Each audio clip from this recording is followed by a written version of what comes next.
Débriefing du Grand Prix d'Allemagne sur F1 ITV avec Nicolas Carpentier aujourd'hui. Nicolas, on était à Hockenheim ensemble, hein, donc on a plein de choses à vous raconter. Oui, Encore un beau Grand Prix. Je trouve que les Grands Prix estivales, là, on est gâtés, même sans la météo, puisque hein, il y a eu la menace quand même de la pluie. On a eu un Grand Prix très, très disputé. Qu'est-ce que tu en penses? oui, il y a eu des batailles vraiment alors à l'avant, pas vraiment, puisque Nico Rosberg s'est un peu promené et n'a C'était un pas eu peu seul.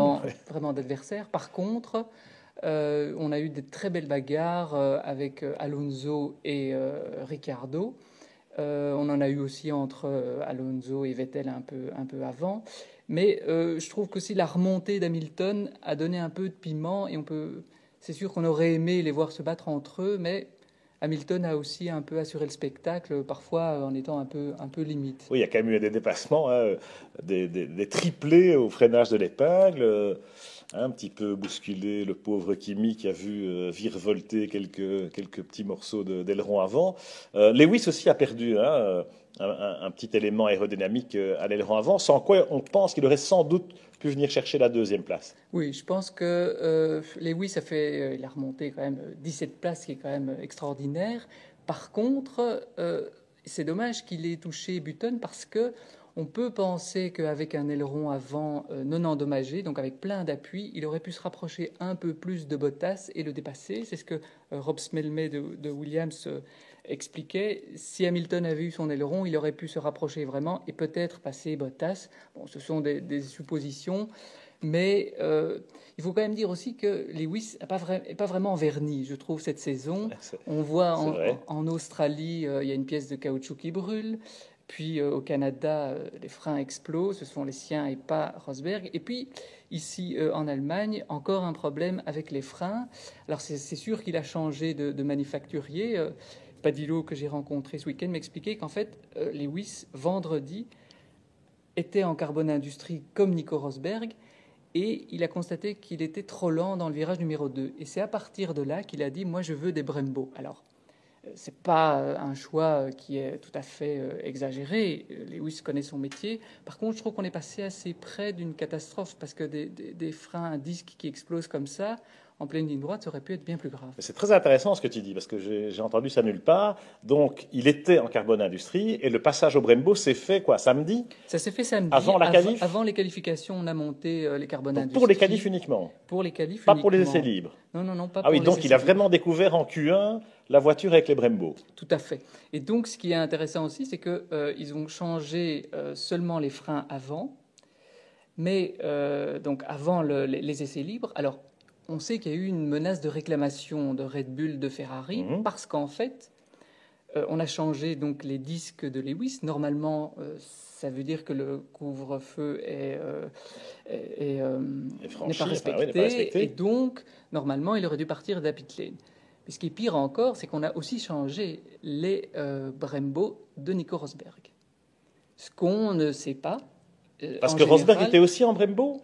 alors non, ce on a changé aussi, parce que, pardon, Lewis est passé en carbone industrie, Ouais. mais par mesure de sécurité, on a aussi changé les Changer ceux disques de Rosberg. de Rosberg.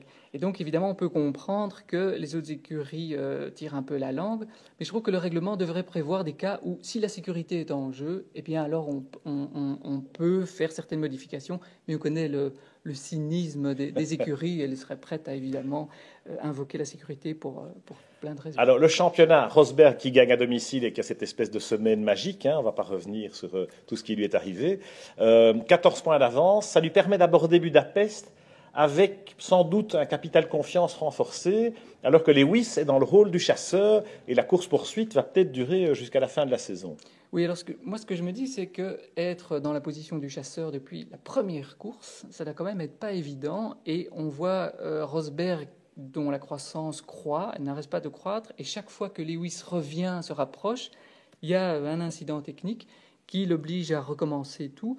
On sent que Lewis est quand même un peu plus fragile, hein, et donc il commence parfois à sortir des excuses. Là, on l'a dit, je pense que sa déclaration, et alors là, je pense qu'il avait raison sur les commissaires de piste qui s'amusent à aller chercher la voiture comme ça. De ce type, Ils trouvent ça extrêmement dangereux. Hamilton... C'est clair qu'un safety car l'aurait arrangé, mais enfin bon... Voilà, c'est ça. Mais je pense que pour le coup, même si parfois il a tendance à faire des remarques à l'emporte-pièce, pour le coup, là, moi, j'aurais aimé que la voiture de sécurité intervienne parce que je trouve ça un peu dangereux de faire courir des pauvres commissaires de piste. Alors, psychologiquement, moi, je pense qu'il y a quelque chose qui va être important, c'est la trêve estivale.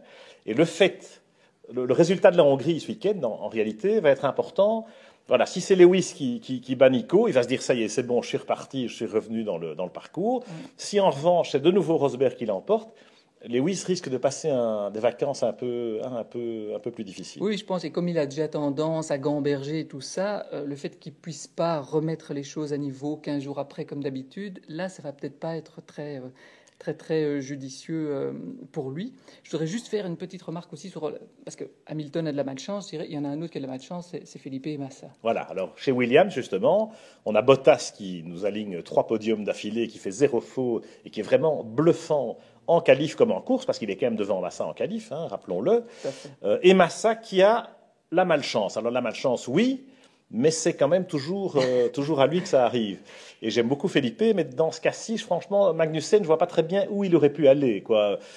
Alors c'est un incident de course, les commissaires l'ont considéré comme tel. C'est vrai que ce premier virage à Hockenheim, il a une tendance peut-être à provoquer ça, parce que c'est assez rapide. Mais voilà, Bottas, il est plus ou moins sur sa trajectoire. Massa, il ne le voit pas. Hein. Magnussen est dans l'angle mort, ok, mais Magnussen, il ne peut pas non plus monter sur les freins ou partir à droite au-delà de la bordure. Oui, alors... Que penser? Moi, il faut aussi pas oublier qu'on est à Hockenheim, qui est une piste pas spécialement large, hein, sur les pistes dessinées par notre ami Herman Thiel, qui a de la place comme on veut, des dégagements, on peut éviter. Ici, c'est encore un ancien circuit, même si on profite largement des bas-côtés. Hein, voilà. C'est vrai, il y en a certains qui le savent très bien. Bon, Massa, c'est vrai que... Mais pour moi, la réussite, ça fait aussi partie de la course et des champions. Bien il y en a certains qui en ont plus que d'autres. On voit que Rosberg en a plutôt un peu plus qu'Hamilton. Bottas en a un peu plus que Massa, même si c'est vrai que Bottas, à la régulière, est quand même, me semble, plus fort et surtout imperturbable. Hein. C'est vraiment quelqu'un d'une maturité qui surprend même l'écurie Williams par son sang-froid. Il a remercié ses ingénieurs qui lui ont donné les bons modes, les bonnes configurations, cartographie sur le moteur. Chapeau, parce qu'il a vraiment pas la grosse tête. Il est vraiment cool. Valtteri Bottas, on va sans doute encore en entendre parler. Alors rapidement, les autres, Nicolas, on a vu les costauds, hein, les patrons, Alonso, Vettel, Ricciardo qui a pas de chance parce que pour le coup, hein, il perd 10 places dans l'incident du premier virage et il revient. Il se bat avec Alonso, on a une belle bagarre, mais c'est quand même Alonso qui émerge. Button aussi qui fait une course solide avec McLaren. Force India dans les points avec un Nico Hülkenberg vraiment impressionnant, une fois de plus. Tout à fait, parce que Nico, c'est le seul pilote avec Rosberg et Bottas à s'être arrêté 2 fois et à être dans les points. Donc il a vraiment réussi à préserver. Et malgré un petit problème à un moment, il a dû faire un reset. On voit que la Formule 1, c'est un peu Star Wars pour le moment, parce que le regarder chipoter ses boutons, je trouvais ça extraordinaire. Et donc, bon, Bottas, il a réussi aussi à maintenir ces 2 pit stops parce qu'il roulait dans de l'air propre, ce qui n'était pas le cas de Nico Hülkenberg. Et donc, je trouve que Nico Hülkenberg, encore une fois, fait vraiment une performance très, très solide. Très solide quand on la compare à celle de Perez aussi. Et puis Hamilton qui bascule sur 3 arrêts, hein, ça c'est un choix tactique parce qu'il avait des pneus en suffisance, mais ça n'a pas suffi pour aller chercher Bottas pour les raisons qu'on a évoquées. Voilà ce qu'on pouvait dire sur ce Grand Prix d'Allemagne. On va y revenir demain en abordant plutôt les petites équipes et surtout le fossé entre les grands et les petits. Est-ce qu'on peut parler d'un problème de fric? Eh bien, on verra de quoi il en est.